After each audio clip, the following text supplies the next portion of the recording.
bitch in the days, no, 40 on me, that's a bribe. You know I sanction on the block. Send 100 shots to your top. You know I'm like that, 3-1, but I still fight back. Keep the pistol on the right like a right tap. Let's go. So, I haven't seen Wansee in a minute. I heard what happened. My condolences. I've been in between jobs ever since I left college. Right. Doing different things here and there. Odd jobs sometimes. It wasn't until I started as a 911 operator that I realized that's what I really wanted to do with my life.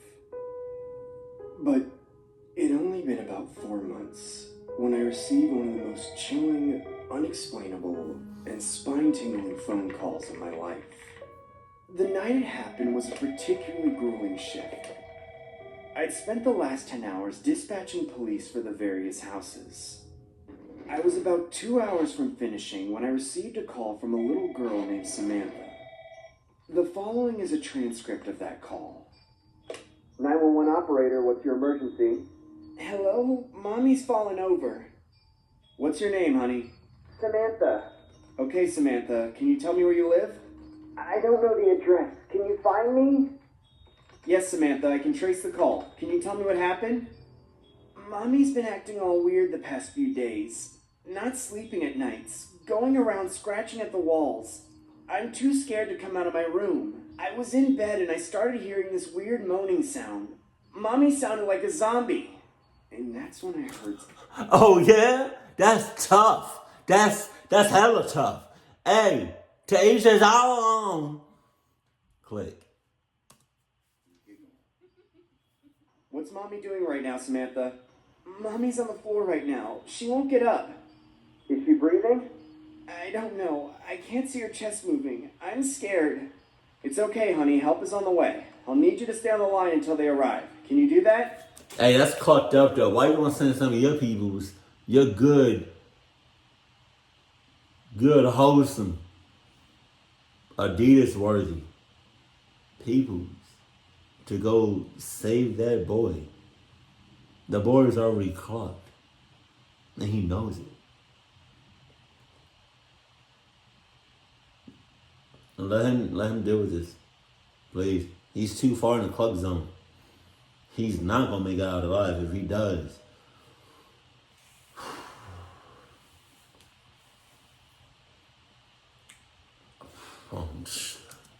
Yes, something's happening. What's happening? Mommy's twitching now. Oh my God. Her eyes are fluttering. That's when I hear the distinct sounds of someone moaning and the sounds of someone dragging something. I could hear Samantha's whimpering. Is someone coming? I'm scared. Yes, Samantha, they're not far away. What are those noises? It's Mommy. Samantha, what's Mommy doing? I'm hiding in my wardrobe. She's crawling on the floor like a tarantula. Her eyes have gone... Oh my God. She's hissing and this weird foamy stuff is coming out of her mouth. Can she see you? I don't think she can see me yet. Is someone coming? Are they close? Yes, very close. Just then, I heard Samantha whisper something. Samantha, are you okay? Mommy's walking backwards now. Shit! Her black eyes are looking right at me. Please, I'm scared. Mommy's trying to hurt me. Samantha, what do you mean your mommy is walking backwards? It's all upside down. Her legs are twisted the wrong way. Her body is normal, but her head is all backwards too. Do you know when you twist your Barbie's head? It's like that. She's shaking as she walks, kind of like a robot. She's coming! Samantha, the police are right around the corner. Mommy's smiling now. I think it's okay for me to come out. No. Samantha, stay where you are. Mommy? Samantha? Oh! Samantha, the police are right outside. Mommy, please stop. You're scaring me. Samantha? Samantha? I don't want to eat that, Mommy. What do you mean it'll make me just like you? Where are we going, Mommy? Just then, I heard a piercing scream, and the line went dead. When the police finally arrived at the scene, they neither found Samantha nor her mother. Come on! That's cat! That's cat! The officers saw exactly what happened and didn't want no part of that. I'm not doing that. You doing that? Nah. Well, there it is. We just going, you know what I mean? That's tough. That's tough. Because old dude said they right outside. How did you miss them? In fact, the house didn't look like someone had ever lived in it. They reported that the lights didn't work at all. There was no furniture, and they found the decaying corpse of a dog which looked to have been dead for weeks in the middle of the living room. Insects, maggots, all kinds of detestable things were found slithering around the house, but not a trace of any living human being. Eventually, I quit my job the very next morning. That call has haunted me ever since then. I just couldn't comprehend my experience. My boss and the other officers were all adamant that they were sent to the wrong address. It was all deemed the fault of the dispatcher, me. But I know I wasn't wrong. I know the address was right, and I know there was no error in the system. It wasn't my fault. I think about Samantha every day, and I pray that nothing bad happened to her. However, deep in my heart, I know that someone was pretending to be her mother. And that someone did something unspeakable to her, something unthinkable. I will never forget that scream.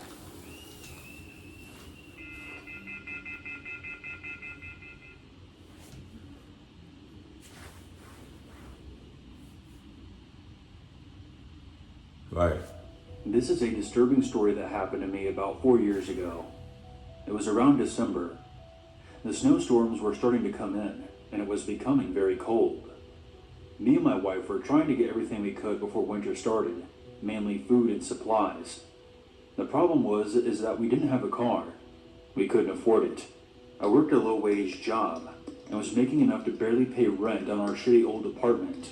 My wife usually stayed home and took care of our 2-month-old baby, and I was doing the best I could to save enough money for a car. And finally, after months of saving, I had enough. One day I came home and told my wife the good news, and she was relieved. The next day we went to our local car dealership. There was only 2 cars on the lot, and they weren't the greatest. But the prices were very low, and as long as it got us from point A to point B, we would be happy. So we did what we needed to. Paid for it, got the keys, and drove off. The car was from 1984 and was pretty run down, but it drove just fine. 6 months later, I was cleaning out the car when I noticed something odd under the back seat. It was something that I had never seen before. Despite having checked the car multiple times at this point, I looked closer, but I would need a flashlight in order to see it clearly. It looks like a black box of some kind. I thought it was just something the previous owner had left behind. Finally, curiosity got the best of me, and I pulled it out of the car. Come on, man. Come on, man. Come on, man. Come on, man. Come on. How do you say come on, man, in Spanish? Whatever that is, yeah. If you don't know, more often than not, if you are curious, they say curiosity killed the cat. Well, curiosity just clucked you up in that. I can't really curse because I got 1 9-year-old. I have my sister, she's 9, and then her friend, that's 10. And these are very thin walls, so I'm not trying to, you know what I mean? So, yeah. An old VHS tape marked Happy Memories. It looked to be around the same age as the car. I didn't know what to do with it. I just thought it was some old home video from the previous owner, although it was pretty strange that it was hiding underneath the seat. While I didn't want to invade anyone's privacy, I decided that I wanted to see what was on the tape to satisfy my curiosity. I went up to my attic and found my old VHS player. I hadn't used it since high school, back when I threw parties and me and my buddies would watch movies on it. It was a bit dusty, but it still worked just fine. I turned it on and put in the tape. It started off pretty normal. It was a family during Christmas, people walking around, opening gifts, etc. Then things got a little uncomfortable. The husband and wife began arguing while the children were crying in the background. The argument got more and more intense as it went on. I could not make out exactly what was being said. The camera cut off and the screen was black, before cutting back into a scene that was so fucked up that it kept me up for weeks after. I will never get this image out of my head. The camera was now set up in a dark room. There was torture weapons hanging from the walls, and dismembered body parts scattered across the floor. The same wife and children from the beginning were now on their knees chained together and sobbing. That's about as much detail as I'm willing to go into. There was also a man in the room whose face was cut off from the camera's view. The man stepped out of frame and switched off the overhead light. And what he said next won't stop repeating in my head. I guess this is a happy memory for someone like me. Jesus! Oh. After that, all that was heard was the horrified screams of the family. I had to turn off the tape. I couldn't take it anymore. I took the tape out and just stared at it for what seemed like hours. The images of the bodies, all the blood, the terrified faces of the family were now burnt into my mind. It was hours before I said a single word to anyone. I eventually called the police and explained what I had found. After weeks of investigation, they found out that this tape was of a family who had gone missing 32 years ago. They said that their house was demolished in 2003, and a car dealership was built in its place. Oh. The exact same place where I got the car. Damn. That's when it hit me. Thinking back, the car salesman looked a lot like the husband from the beginning of the video, except a lot older. Now that I think about it, he was kind of in a hurry to get us out of there after we bought the car, shortly after the shop was closed down, and is now abandoned.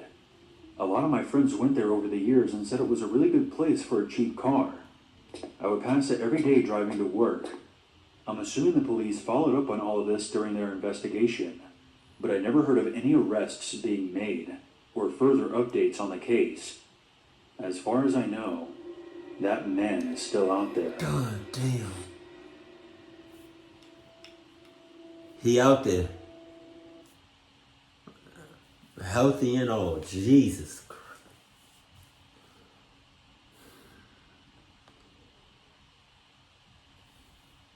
Oh my God. Hold on.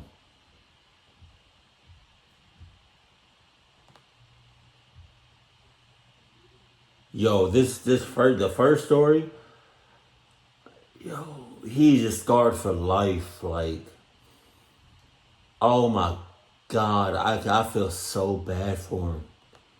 Like, I really do. Like, and I feel like those two officers that went to the house legit saw some cuck shit, but didn't say what they saw and said something else.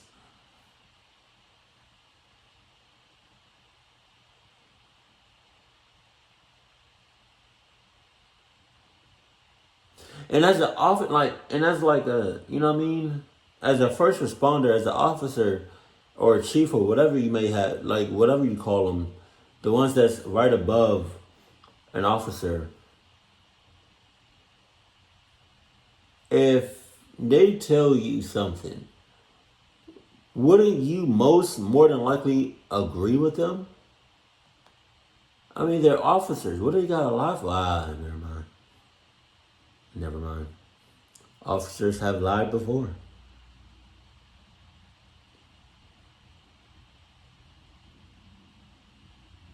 And alright, so the second story I find it kind of weird and sus because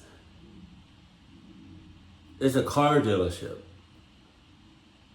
You know, whether it's used or new, you still got to inspect it fully before giving it and having it on sale for the public.